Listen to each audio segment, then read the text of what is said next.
Magandang araw mga nakama at welcome sa una sa series natin na Gaano Nakalakas. Ang una nating paksa sa Gaano Nakalakas series ay kung gaano nakalakas ang future Pirate King at captain ng Tsohat Pirates na si Luffy sa ngayon. Ngayon nga ay nasa kalagitnaan na tayo ng gyera sa Wano at pinipilit ni Luffy na makarating kung saan naglalaban si Kaido at ang siyam na retainers ni Oden. Handa na kaya si Luffy na humarap sa isang Yonko ng isa laban sa isa o kakailanganin niya pa ng tulong ng mga supernovas na naroon o kaya ng kanyang mga commanders. Napakalaki na ng inlakas ni Luffy pagkatapos ng 2-year time skip kung saan bawat isa sa mga Sohats ay nagkaroon ng kanyang power up. Ang pinakasimpleng patunay na ito ay bago sila magkahiwalay-hiwalay ay may nakalaban silang isang pasipista. Gamit ang pinakamalakas na atake ng bawat isa sa grupo ay halos hindi pa nila matalo ang pasipista. Masasabi nga natin na tsamba lang ang pagkapanalo nila dahil sa isang bala ng tirador ni Usopp na pumasok sa bibig ng pasipista. At doon lang nila nasimulang tablan ito at talunin. Pero pagkatapos ng time skip ay nagawang talunin ni Luffy ang isang pasipista sa isang suntok lang, gamit lang ang second gear. Siyempre, ang bago niyang natutunan na armament haki. Sa umpisa pala ng series ay makikita natin ang lakas ni Luffy. Siya ang humaharap at tumatalo sa kapitan ng mga kalaban nilang pirata. Tinalo niya si Alveda, Kuro, Don Krieg, Baki at Arlong bago pa siya nagkaroon ng bounty na 30 million berry. Sa umpisa nga ay nakadebente lang siya sa basic na kakayahan ng Devil Fruit niya na Gomu Gomu no Mi at pinangalanan niya ang mga atake niya na pistol, axe, bazooka at iba pa. Pero sa pagtagal ng kanilang paglalakbay ay nakatakbo sila ng mga kalaban na di kayang talunin ng basic na atake ng kanyang Devil Fruit. Kapahilang na nga dito na makaharap nila ang CP9. Napilitan ang tinatawag na Monster Trio ng Sohats na mag-develop ng technique upang talunin ang kanilang mga kalaban. Kay Sanji, ang Jabli Jambay, kay Zoro ang Asura, at syempre ang kay Luffy ay ang una at ikalawang transformation niya. Una ang second gear kung saan pinapalaki niya ang ugat niya para pumilis ang daloy ng dugo niya sa katawan. Mas lumakas siya at nagkaroon ng pabihirang bilis. Una niya itong ginamit sa Enies Lobby laban sa isang CP9 na si Bluno. Para gamitin ito ay binabomba niya ang kanyang binti para mas pumilis ang daloy ng dugo sa kanyang katawan. Una niya nga itong gamitin ay pinaniniwalaan na nababawasan ang lifespan niya bilang side effect ng technique na ito. Ang second transformation niya ay ang third gear. Sa technique na ito ay nihipan niya ang buto niya para lumaki ang kanyang kamay, paa o anumang parte ng katawan niya. Gamit ang higanting kamao ay mayroon siyang suntok na kasing lakas ng sa isang higante. Una niya itong ginamit laban kay Rabluchi kung saan sa isang suntok ay tumalsik at sandali ang nawalan ng malay si Rabluchi.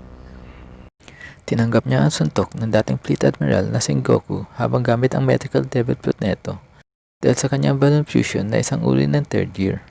Ito ang suntok na nagpatasil sa Blackbeard Pirates. Nagawa niya din pagsamahin ang second at third gear para talunin ng isang Shichibukai na si Gecko Moria.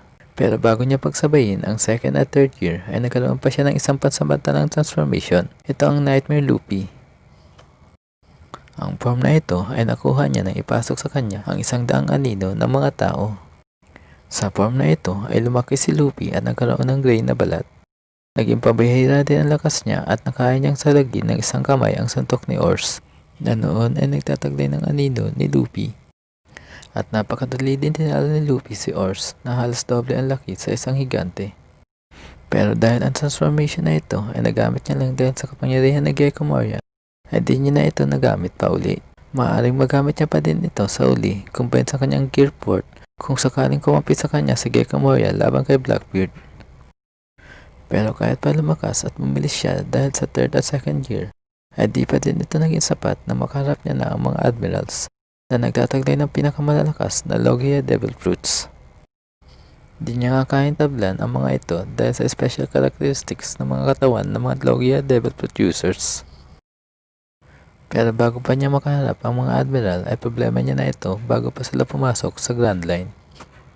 Ito ay dahil di niya rin kayang tablan si Captain Smoker na may smoke ability.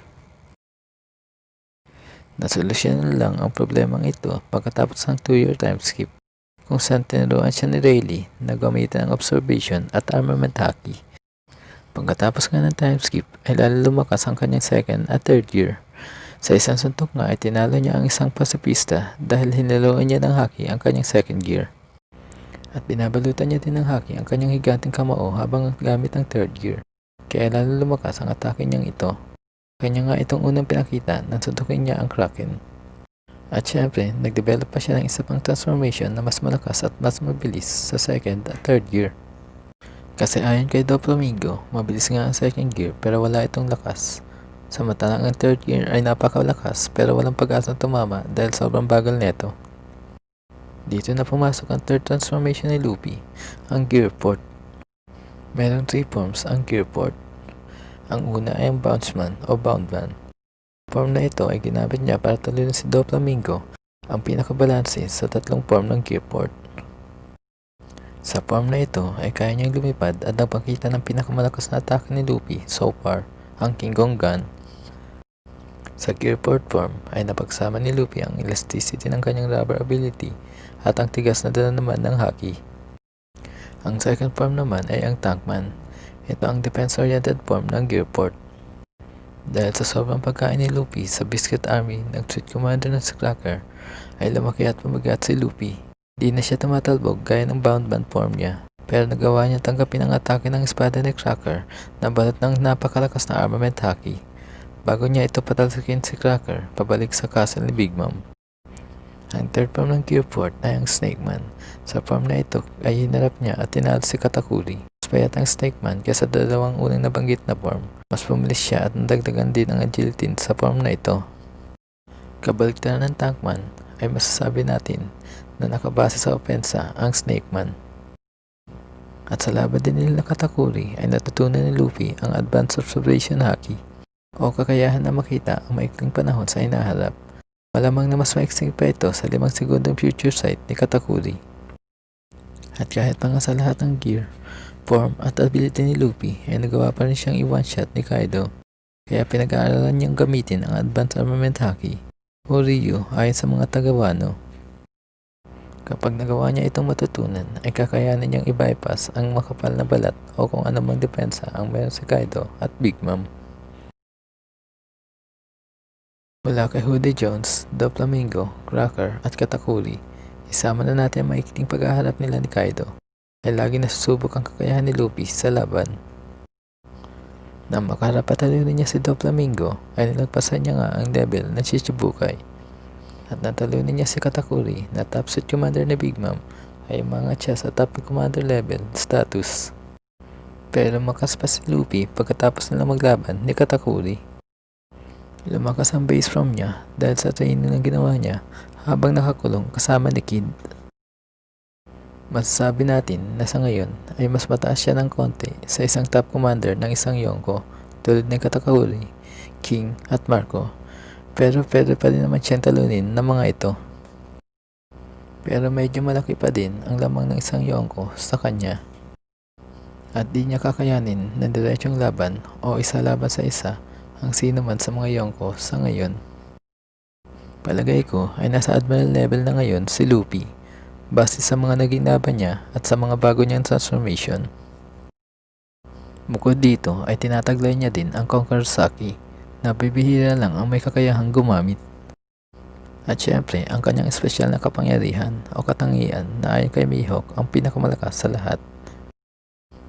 Ito ay kahit pa saan pumunta si Luffy ay nakakahanap siya ng mga tao na gustong tumulong sa kanya.